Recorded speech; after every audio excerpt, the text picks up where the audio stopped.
শহীদ শরীফ ওসমান হাদির ঘটনায় পশ্চিমবঙ্গের মুখ্যমন্ত্রী ফেঁসে গেছেন। কিছু করতে গিয়ে সাপ বেরিয়ে গেল। না, এবার কোমর ফাঁস হয়ে গেছে যে ওসমান হাদিকে হত্যা করেছে ভারত। ওসমান হাদির হত্যার সাথে জড়িত আছে শুভেন্দু অধিকারী। পশ্চিমবঙ্গের মমতা ব্যানার্জি এইমাত্র চাঞ্চল্যকর তথ্য দিয়েছেন। খুনি ফয়সাল রিমান্ডে কার কার নাম বলেছিলেন। ভারত এবং শেখ হাসিনা জড়িত শহীদ হাদির হত্যাকাণ্ডের সাথে। এটাই তো প্রমাণ করে দিল মমতা ব্যানার্জি, যেহেতু গোপন তথ্য বাইরে হয়ে গেল যে ভারত সরকারও জড়িত এই হত্যাকাণ্ডের সাথে। ওসমান হাদির ভাগ্যে যে নির্মম পরিহাস লেখা ছিল, লেখা হয়ে গেছে। নাসিরউদ্দিন পাটোয়ারির জীবনেও ঠিক এরকম একটি কালো অধ্যায় যে কোনো মুহূর্তে নেমে আসা বিচিত্র নয়। হ্যাঁ, এই শঙ্কা দেখা দেওয়ার দুইটি কারণ আমাদের চোখের সামনে দৃষ্টিগোচর হয়েছে। বাংলাদেশে আমার মনে হয় আওয়ামী লীগের চাইতে বিএনপির প্রতি মানুষের ঘৃণাবোধ এখন দ্বিগুণ। আওয়ামী লীগকে যদি ঘৃণা করে 5% লোক, বিএনপি কে ঘৃণা করে এখন 25% লোক। এবার জামাতের আমির ডাক্তার শফিকুর রহমান রাজনীতিতে বাসটা কিভাবে দিলেন দেখেন। বিএনপি কে তারেক রহমানকে যেভাবে বাসটা দিয়েছেন, এই বাসটা পেয়েছি বলে অনেক বিএনপি ওয়ালারা হাই হাই করবে। কি আসসালামু আলাইকুম প্রিয় দর্শক, অন্য মঞ্চের আলোচনায় আপনাদের সকলকে আমন্ত্রণ নিয়ে সেই জল্পনা কল্পনা সত্য হচ্ছে। দর্শক, পশ্চিমবঙ্গের সাবেক মুখ্যমন্ত্রী মমতা বন্দ্যোপাধ্যায় রহস্য ফাঁস করে দিচ্ছেন। বাংলাদেশের রাজনীতি উত্তাল করে ফেলছেন তিনি কার্যত, এবং এটা নিয়ে তোলপাড় শুরু হয়ে যাবে। দর্শক, আপনারা অলরেডি শুনেছেন বাংলাদেশের রাজনীতিতে এখন সবচেয়ে আলোচ্য বিষয় এটা। অমিত শাহের উদ্দেশ্যে মমতা বন্দ্যোপাধ্যায় বলেছেন, ওসমান হাদিকে কাকে দিয়ে খুন করিয়েছেন সব জানি, বললে বাংলাদেশ উত্তাল হবে। আমরা আগে থেকেই বলেছিলাম এটাই জল্পনা কল্পনা যে ওসমান হাদিকে হত্যা করেছে ভারত। আর ভারত কিন্তু ভারতের তারা কিন্তু সে আমেরিকা কিংবা কানাডা যেও হত্যাকাণ্ড ঘটায়। তো ওসমান হাদিকেও কি সেই এসে সরাসরি হত্যা করেছে না? বাংলাদেশে যা করায় সেটা ডিজিএফআই এর মাধ্যমে করায়। ডিজিএফআই এর 3 তলায় এর অফিস আছে। অতএব ওসমান হাদির হত্যাকাণ্ড ঘটিয়েছে ডিজিএফআই এর মাধ্যমে, একদম ক্লিয়ার হিসাব। যে কারণে আমরা বারবার বলেছি, পিনাকি ভট্টাচার্য ডিজিএফআই দিকে ইঙ্গিত করেছেন হত্যাকাণ্ডের যে প্যাটার্ন। এই যে শুটার যে শুট করেছে বা যাদের নাম শুনেছে, এরা জাস্ট পুতুল, এরা জাস্ট ঘটনা ঘটিয়েছে টাকার বিনিময়ে। বাট এরা পরিকল্পনাকারী বা এদের কোনো বিশেষ মোটিভ ছিল না। যেমন যে ছেলেটা ফয়সাল গুলি করেছে, ওর সারানার লাভ নাই ওসমান হাদিকে হত্যা করলে। ওর লাভ হচ্ছে ও কিছু টাকা পাবে, কিন্তু ওর কোনো মিশন বা পলিটিক্যাল কোনো লাভ ছিল না। ওসমান হাদি ছিলেন ভারতের আধিপত্যবাদের বিরুদ্ধে বাংলাদেশের আইকনিক ফিগার হয়েছেন। তা ভারত ওসমান হাদিকে হত্যা করে অনেক উদ্দেশ্য হাসিল করার চেষ্টা করেছে। তা ভারত ডিজিএফআই এর মাধ্যমে হত্যা করিয়েছে। আর ভারত এই কাজ বাংলাদেশের ডিজিএফআই এর মাধ্যমে যদি কোনো কাজ করায়, সেই হত্যাকাণ্ডের কুল কিনারা কোনোদিন উদ্ঘাটিত হয় না, কোনোদিন হয় না। যেমন সাগররুনির হত্যাকাণ্ড, এটা এমন শক্তি ঘটিয়েছে যে হত্যাকাণ্ডের কুল কিনারা কোনোদিন বাংলাদেশে কোনো সরকার পারবে না। বিএনপি সরকারও পারবে না, ইউনুস সরকারও পারেনি, আওয়ামী লীগ তো পারেনি। ওইরকম ওসমান হাদি হত্যাকাণ্ডের রহস্য বাংলাদেশে যদি আরেকটা বিপ্লব হয়ে ইন্ডিয়ান হেজিমনি একদম শূন্যের কোঠায় নেমে যায়, কোনোদিন কেউ ডিজিএফআই একদম বিলুপ্ত করে দিতে পারে, তখন হয়তো আপনারা দেখতে পারেন যে ওসমান হাদি হত্যাকাণ্ডের বিচার হয়েছে বা প্রকৃত পরিকল্পনাকারী এটা জাতি জানতে পারবে। কিন্তু জানতে পারলেও তাদেরকে বিচারের আওতায় আনা ইটস ভেরি ইম্পসিবল। সর্বোচ্চ ডিজিএফআই কয়েকজনকে আপনি জেলে ঢুকাতে পারবেন বা ফাঁসি দিতে পারবেন। গুম খুনে জড়িত থাকার অভিযোগে ডিজিএফআই সাবেক কয়েকজন ডিজি এখন জেলে আছে না, এরকম পারবেন। কিন্তু একদম মূল পরিকল্পনাকারী তো ভারত। সে ভারতের মোদির বিরুদ্ধে কি আপনি ইন্টারন্যাশনাল কোর্টে মামলা করতে পারবেন? না, তা পারবেন না। আর মনে রাখতে হবে যে এটা সাউথ ব্লকের পার্ট। সাউথ ব্লক, এটা যারা বোঝেন যে সাউথ ব্লকে ফরেন মিনিস্ট্রি আছে এবং প্রাইম মিনিস্টারের ব্যক্তিগত কার্যালয়, এগুলো সরাসরি মোদির মানে এর প্রধান কিন্তু মোদি। রিপোর্ট করতে এর রিপোর্টিং বস হচ্ছে Modi, that means prime minister. বাংলাদেশে যেরকম ডিজিএফআই রিপোর্টিং বস হচ্ছেন prime minister, DGFI not under সেনাবাহিনী, DGFI is under prime minister. যার ফলে এই ডিজিএফআই কোনো ঘটনা ঘটালে এর কোনো কিনারা উদ্ঘাটন কেউ করতে পারবে না। It's very simple. এই ডিজিএফআই কিন্তু ক্রিয়েট করা হয়েছিল কে কাউন্টার করার জন্য। জিয়াউর রহমান, শহীদ প্রেসিডেন্ট জিয়াউর রহমান বাংলাদেশের সার্বভৌমত্ব রক্ষার জন্য এর ষড়যন্ত্র রুখে দেওয়ার জন্য একটা কাউন্টার ইন্টেলিজেন্স দরকার ছিল, যার ফলে ডিজিএফআই প্রতিষ্ঠা করেছেন। কিন্তু কালের বিবর্তনে সেই ডিজিএফআই এর দালাল হয়ে গেছে। এটা হাসিনা বানিয়েছে। কিন্তু ডিজিএফআই প্রতিষ্ঠার উদ্দেশ্য, মোটিভ এটা অত্যন্ত ভালো ছিল। বাট ডিজিএফআই এর মতো একটা অনেকটা সামরিক গোয়েন্দার মতো, যদিও এটা নট ডিরেক্টলি কন্ট্রোল বাই সেনাবাহিনী, বাট অলমোস্ট লাইক সামরিক গোয়েন্দা। সেনাবাহিনীর আলাদা গোয়েন্দা সংস্থা আছে, আপনারা জানেন। তো এটা সেনাবাহিনীর লোকজনই চালায়, বাট রিপোর্টিং বস বা এটা আন্ডার এবং কচুখ্যাত ইসের মধ্যেই, ক্যান্টনমেন্টের মধ্যেই, বাট প্রাইম মিনিস্টার আন্ডারে, প্রধানমন্ত্রী কার্যালয় আন্ডারে। এমনকি এনএসআই ওটাও প্রাইম মিনিস্টার কার্যালয়ের অধীনে। তো এখানে এটা কোনো কুল কিনারা পাওয়া যাবে না। তবে আসলে অনেক কথাই ছিল যে এটা মির্জা আব্বাস করেছেন কিনা, অমুকে তমুকে নানান কথাবার্তা ছিল, কিন্তু ঘটনা ঘটার কয়েকদিন পরে আমরা স্পষ্ট করে বলেছিলাম এটা ভারত ঘটিয়েছে। এমনকি ওসমান হাদি হত্যার পর কিন্তু ভারতের বিরুদ্ধে স্লোগান হয়েছে, ভারতপন্থী পত্রিকা অফিসে হামলা হয়েছে, প্রথম আলো ডেইলি স্টারে হামলা হয়েছে। যদিও এই হামলা আমরা কখনোই সমর্থন করি না, এটা সুযোগ নিয়ে কোনো উগ্রবাদী গোষ্ঠী বা করে থাকতে পারে, বাট ভারতকে দায়ী করেছে মানুষ, এটা তো সত্য। এবং তখনকার সময় নানান বিশ্লেষণে আমি বারবার বলেছিলাম যে এটা ইন্ডিয়া ঘটিয়েছে, ভারতের আধিপত্যবাদের বিরুদ্ধে এই মহানায়ক শরীফ ওসমান হাদিকে ভারত সরিয়ে দিয়েছে। এর মাধ্যমে তারা অনেক কিছু করেছে, অনেক উদ্দেশ্য বাস্তবায়ন করেছে। দুঃখজনকভাবে হলেও সত্য যে ওসমান হাদির বিরুদ্ধে বিএনপি অনেক নোংরামি করেছে, দ্যাটস ডিফারেন্ট। বাট এই যে এখন সেই কল্পনা সত্য হয়ে গেল। অমিত শাহের উদ্দেশ্যে মমতা দিদি স্পষ্ট বলেছেন যে হাদিকে কাকে দিয়ে খুন করিয়েছেন সব জানি, বললে বাংলাদেশ উত্তাল হবে। তো কাকে দিয়ে খুন করিয়েছেন এখন দেখেন, আমরা এখন বলবো না যে কাকে দিয়ে খুন করেছে, খুন তো ওই ফয়সালকে দিয়ে করেছে। এবং দেখেন হিসাব মিলে যাচ্ছে, সেই ফয়সাল কিছুদিন আগে শুনেছিলাম যে ফয়সাল গ্রেপ্তার হয়েছে পশ্চিমবঙ্গে, ভালো কথা। কিন্তু সেই ফয়সালকে জিজ্ঞাসাবাদের জন্য কনসুলেট অ্যাক্সেস চেয়েছিল, বাংলাদেশ পেয়েছে। বা ফয়সালকে নাকি বাংলাদেশ ফিরিয়ে আনবে, কবে ফিরিয়ে আনবে, কই এখন তার কোনো নামগন্ধ শুনি না। আর মানে দেখছেন যে ফয়সাল গ্রেপ্তার নাকি তাকে বাংলাদেশ জিজ্ঞাসাবাদ করতে পারেনি, ফিরিয়ে আনবে না কি বাল করবে, কোনো খবরই নেই। মানে এগুলো কারো হাতে না। ওসমান হাদি হত্যার রহস্য কুল কিনারা কাকে ধরছে, কাকে দিবে বাংলাদেশে, এগুলো কারো হাতে না। এগুলো ভারত যা করবে, এটা এখানে বাংলাদেশে বিএনপি সরকারের কোনো ভূমিকা নেই, এটা ভারত করিয়েছে। এই জন্য আওয়ামী লীগ এটা সেলিব্রেট করেছে।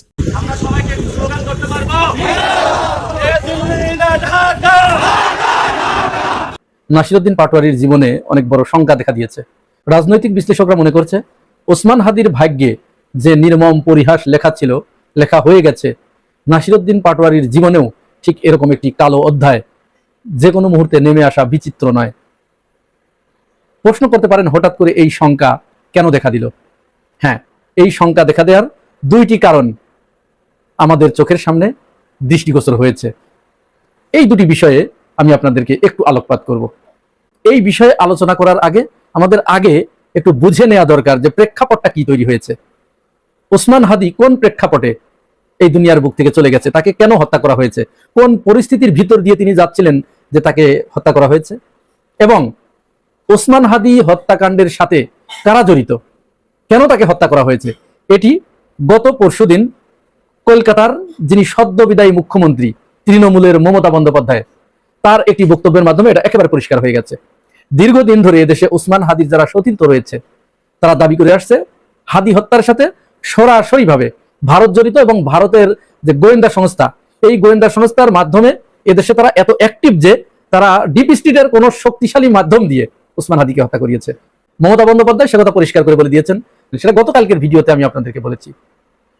আজকের কথা হচ্ছে, এই পর্যন্ত তো আপনারা জেনেছেন কেন তাকে কোন পরিস্থিতিতে হত্যা করা হয়েছিল, ভারত কেন তাকে ওসমান হাদির মতো একজন মানুষকে বেছে নিল হত্যা করার জন্য। ভারত বুঝতে পেরেছিল, তারা তাদের গোয়েন্দা সংস্থার মাধ্যমে এবং তাদের ইন্টেলিজেন্স দিয়ে, তাদের প্রুডেন্স দিয়ে তারা বুঝতে পারে আজ থেকে 50 বছর পরে গিয়ে কি হবে। তারা বুঝতে পেরেছিল যে এই ছেলে এবার না হোক আগামীবার এমপি হবে, এমপি হলে এই ছেলের ক্ষমতা আরো বাড়বে, যখন ক্ষমতা বাড়বে তখন সে তার ওই প্রুডেন্স দিয়ে, তার ইন্টেলিজেন্স দিয়ে, তার মেধা দিয়ে এমপি থেকে সে আরো দূরে চলে যাবে, আরো বড় হয়ে যাবে। আর সে যখন ক্ষমতার মালিক হবে, ক্ষমতাবান হবে, তখন সে এদেশে যা করতে চাচ্ছে, বাংলাদেশকে ভারতীয় সাম্রাজ্যবাদ আধিপত্যবাদকে ঠেকানোর জন্য, মোকাবেলা করার জন্য, ভারতীয় কালচারাল ফ্যাসিস্টদেরকে মোকাবেলা করার জন্য যে যে পদক্ষেপ সে এখন নিচ্ছে, তাহলে এই ছেলে যখন ক্ষমতার কাছাকাছি চলে যাবে, ক্ষমতাবান হবে, তখন সে এই কাজকে আরো দ্রুত গতিতে এগিয়ে নিয়ে যাবে।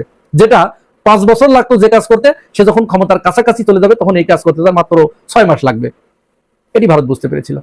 এটি বুঝতে পারার কারণেই খুব তাড়াতাড়ি তড়িঘড়ি করে এ দেশীয় কিছু অমানুষদেরকে দিয়ে, ভারতের কিছু দালালদেরকে দিয়ে এই কাজটি এখানে সংগঠিত করেছে।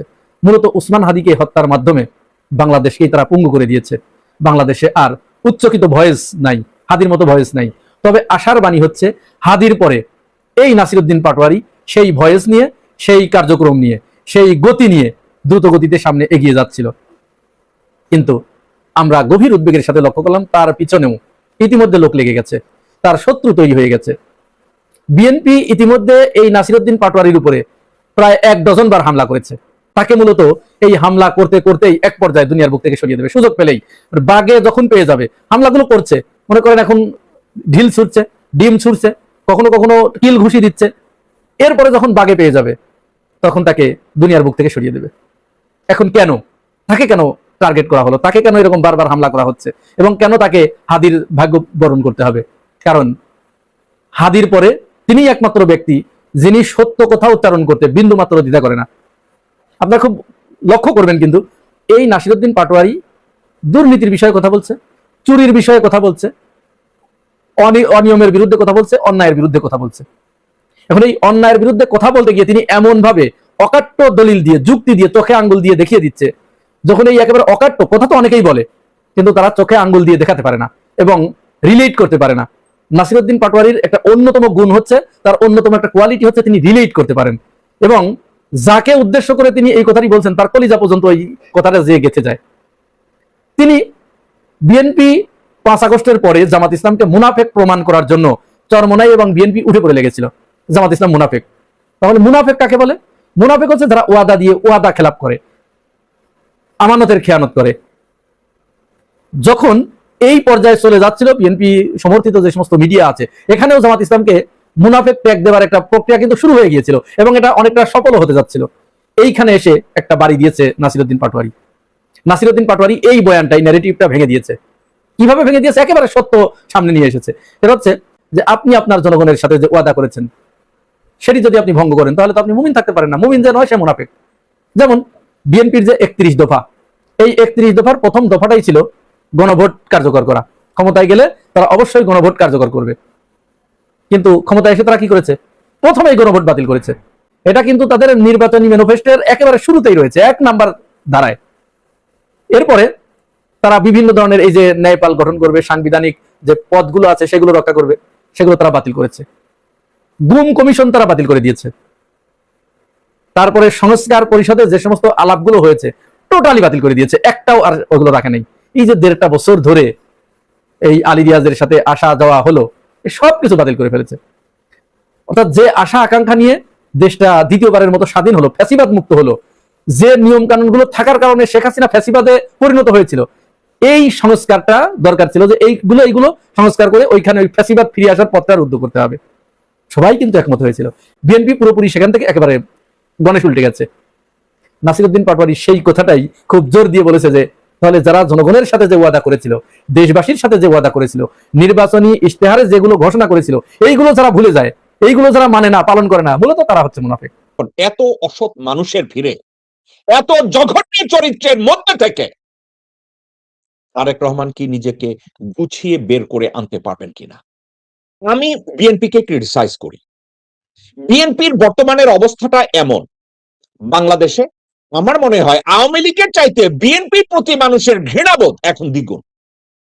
আওয়ামী লীগকে যদি ঘৃণা করে 5% লোক, বিএনপিকে ঘৃণা করে এখন 25% লোক। কারণ একটা, সেটা কি জানেন? আধুনিক রাষ্ট্রবিজ্ঞানের জনক জেমস উইলফোর্ড গার্নার কথা বলছে। আমার কথাগুলো আপনারা যদি শিখেন, শুনেন, বুঝেন, অনুধাবন করেন, এগুলো চিন্তা করেন।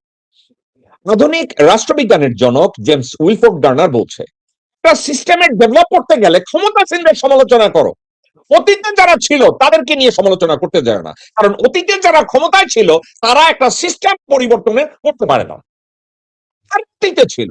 এই মুহূর্তে হাসিনা চাইলেও কি আমাদের সিস্টেম পরিবর্তন করতে পারবে? পারবে না। আপনি কে সমালোচনা করবেন? যারা incumbent. Incumbency become a liability for political leadership. আমি জানি না আপনারা এই বিষয়গুলোকে এইভাবে দেখেন কিনা। ক্ষমতা পাইলে অনেকে খুশি হয়ে যায়, কিন্তু আপনাদেরকে বলি, ক্ষমতা পাইলে যারা খুশি হয় তারাই দুর্নীতি পরায়ণ হয়। আর ক্ষমতা পাইলে যারা সচেতন হয়ে চুপ করে থাকে, টেনশনে পড়ে যায়, ওই লোকগুলাই ভালো। ক্ষমতা পাওয়ার পরে যে লোকগুলোকে দেখবেন কেলাইয়া হাসে, আপনাদের সাথে এসে কোলাকুলি করে, ধরে নেন, এই বাচ্চারাই আপনার পিঠে ছুরি মারবে, দেশের পিঠে ছুরি মারবে, তাদের পিঠে তারা ছুরি মারবে। যারা হাসে, বিএনপি সৌয়ার দিকে তাকান, সৌয়ার পুতরে দেখলে হাসি দিয়ে আপনারা জড়ায় ধরবে। খোয়ার বাচ্চা হাতে থাকে ওই যে ভারতের হিন্দু মালামরা একটা স্লোগান দেয়, মুমে রাম রাম বগল মে সুরি। মুখে কয় রাম রাম আর হাতে একটা সুরি। এইগুলো আজকের যে বিষয়টা নিয়ে আমি কথা বলতে চাচ্ছি, তারেক রহমান কতটা ভালো নেতা, কতটা দূরদর্শী, কতটা বলিষ্ঠ নেতৃত্ব তার ভিতরে তৈরি হয়েছে বা হবে, এটা নিয়ে আমি একটু কথা বলতে চাই। কারণ তার পাশে কতগুলো ছাগল, তার পাশে কতগুলো দুর্বল নেতৃত্ব, অসৎ নেতৃত্ব, দেশদ্রোহী নেতৃত্ব, ভারতের চাটার নেতৃত্ব, বাচ্চারা চারপাশে বসে আছে। এখন আমি এবং আপনি, আমরা যদি বলি যে তারেক রহমান এটা হবে না, তারেক রহমান বাংলাদেশের পিঠে ছুরি মারবে না, তারেক রহমান জনগণের পিঠে ছুরি মারবে না, তারেক রহমান 55,000 বর্গমাইলের এই ভূখণ্ডটাকে রক্ষা করবে, কেন করবে? এটা আমাদের প্রত্যাশা। কেন প্রত্যাশা? কারণ তারেক রহমান তার নামের সাথে এমন একজন মানুষের নামকে ক্যারি করে, ওই নামটা বাংলাদেশের জন্য ব্লেসিং।